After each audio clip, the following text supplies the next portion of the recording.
Let me ask you something. Have you ever talked yourself out of something and felt proud of how matured you sounded? I'm serious here. You said to yourself, it's not the right time. And you told yourself, let me just be realistic. Maybe next quarter. And the scary part is, it sounded intelligent. It sounded wise, but that wasn't wisdom. It was fear with vocabulary. All right. Welcome to the Genius Drive. I'm Mandy. We don't chase hype in here. We build proof, like you all know. We don't depend on applause. We develop identity. This is Daily Great Conversations where we build our minds, we develop our, our thoughts, and become who we say we will be. If you're here live, please type "I'm present" in the chat. All right. I see you all. Oh, someone sounds super excited. Thank you all for joining today. I appreciate you. And if you happen to watch this replay, please type replay in the comments because you're building proof. All right. Let's settle in and get this all started. Thank you all so much. Tonight's conversation is called When Self Doubt Sounds Like Logic. And you know what? This is dangerous because if fear sounded like fear, you would fight it, right? But when fear sounds intelligent, you protect it. And that's how people stay stuck for years while calling fear maturity. I remember a season in my life, I wanted to step into something bigger, like a project. And the opportunity was there, but so was the voice. You all already know the voice I'm talking about. That voice that wears clean clothes. And that voice didn't yell at me. It whispered, you should probably wait. This project you're about to start, what experience do you have? What if you're not fully ready? What if this exposes you? You need more preparation. And here's the thing, I believed it because it sounded responsible. But months later, nothing has changed in my life. Not because I lacked talent, but because I gave fear a business suit. You know what? I need someone to confront fear tonight so that when you speak and start asking you questions like what experience do you have, you should respond to fear and let fear know that the experience you need, you will get that experience when you get started. So get started, my friend. Don't let fear hold you back. Let me bring you in on this. What's something you have delayed while telling yourself you were just being realistic? Type delay in the chat if something comes to mind. What is it that you have delayed? Okay. I see someone typing delay in the chat. Okay, I see that comment in the chat. Thank you for keeping this engaging. Because when you acknowledge awareness, then you will be able to deal with it. For some of you, it could just be starting up a business, maybe applying for a job, maybe having that hard conversation with yourself, or it could even be committing fully to something. Sometimes the delay sounds like strategy, right? But that's not protection. All right. I still see someone typing delayed, delay, delay in the chat. Thank you for being honest. I appreciate it. I know some of you are already waiting for today's quote. Today's quote is fear doesn't always say, I'm afraid. Sometimes it says, let me think about it. Let me explain that better. Fear has learned your language. Some of you might be like, what do you mean by that? For example, if you value intelligence, fear will speak to you intelligently. If you're the type that you need to prepare and make sure everything are in place, you like everything being perfect, fear will disguise as preparation.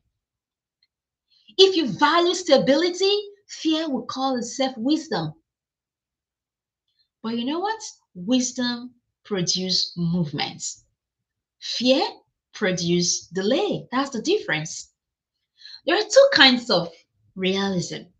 One is very strategic, and the other one is protective. Strategic realism says this is risky, prepare and move.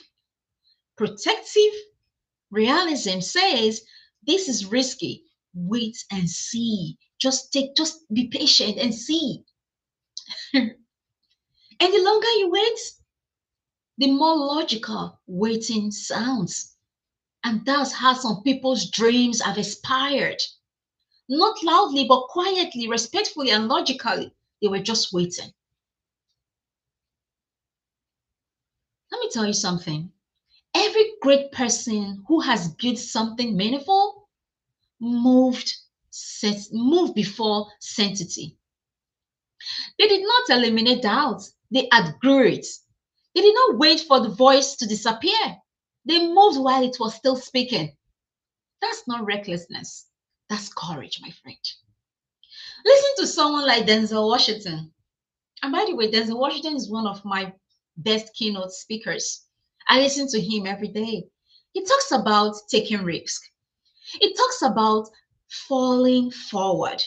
Another great individual that talks about something similar is John Maxwell.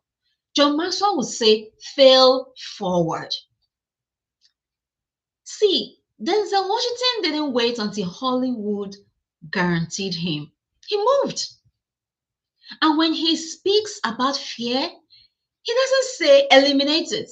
He says move anyway.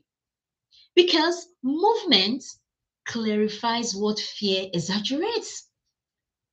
Let me tell you a brief story about Denzel.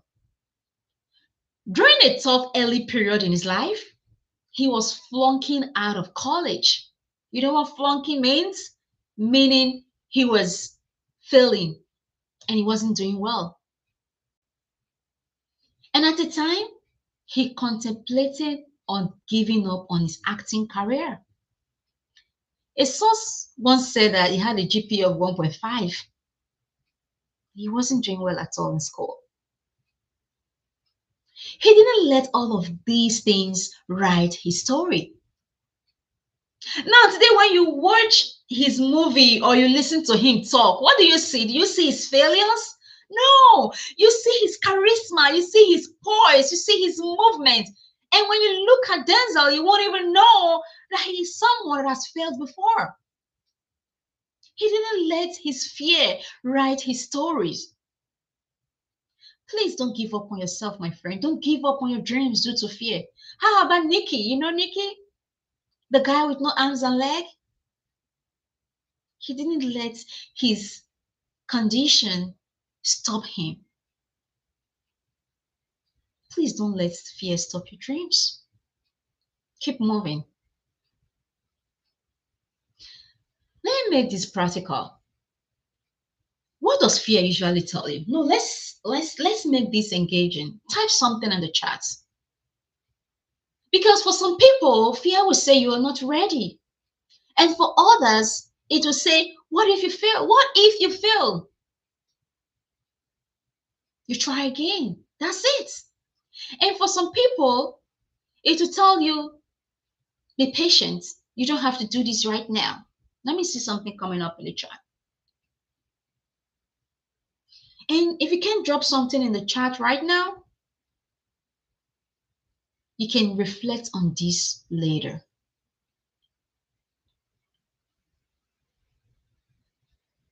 Because the truth is, you cannot confront a voice you refuse to name.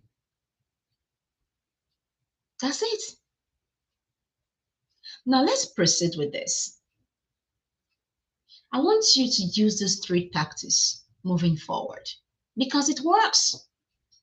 When doubt shows up, ask yourself this: is this fact or assumption? Is this preparation or procrastination? Because you need to be clear with these questions. Ask yourself, if fear wasn't evolved, will I still say this? These questions slows the mind. And fear hates examination because most fear collapse under clarity. Don't forget that. Let me slow this down and bring everything all together, all what we've been saying tonight.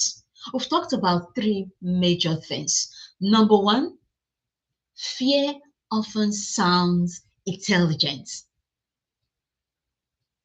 Number two, wisdom prepares and move, but fear prepares and waits. Number three, if you don't question the voice, it will ruin your life. Don't forget those three principles. Let me ask you a question. What are your realism? What are you calling realism? What are you calling realism that is actually reluctance? What are you protecting that is costing you your growth? What would change if you moved before you felt safe? If tonight is making sense, please type I move anyway. If you can type that right now in the chat, just say it out loud to yourself. I move anyway. Because the truth is, courage is not loud, it's decided. And if this has helped sharpen your thinking, share this with someone who is hiding behind logic because they need this conversation. Listen carefully, my friend. Some of you are not stuck. You are just being cautious. And you have been applauded for being cautious. But there is a difference between cautious and concealment. Some of you are not waiting for clarity, you are waiting for comfort. And comfort has never built anything significant, my friend. Let me say that again. Comfort has never built anything significant. I see Favor just joined. Thank you so much. I appreciate you for joining again. The truth is, if your logic protects your ego, if your logic always protects your image, if your logic always protects your safety, it might not be logic. It might be fear negotiating for a space in your life. If you don't silence doubt by gathering more options, you silence doubt by gathering evidence. I will say that again. You do not silence doubt by gathering more options. You silence doubt by gathering evidence. And evidence always comes from movement. It comes from movement. So tonight, stop rehearsing the reasons why something cannot be done. Start rehearsing courage. The truth is, you don't need to feel fearless. You need to move in spite of your fear.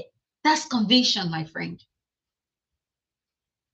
Tonight, we have exposed the voice behind fear. But tomorrow, we will talk about something heavier. And that is the weight of carrying too much alone. Some of us, sometimes it's not that we're afraid. It's not like our issue is fear, but our issue is isolation. And growth was never designed to be a solo sport. If you're trying, or if you have been trying to build quietly, if you have been trying to be strong for everybody, if you have been carrying vision without support, tomorrow is for you. Remember, this is Geenius Drive. We don't just grow, we grow wisely. I'll see you tomorrow. But please make sure you move before you feel ready. Thank you all so much. I appreciate you for joining me today. Bye now.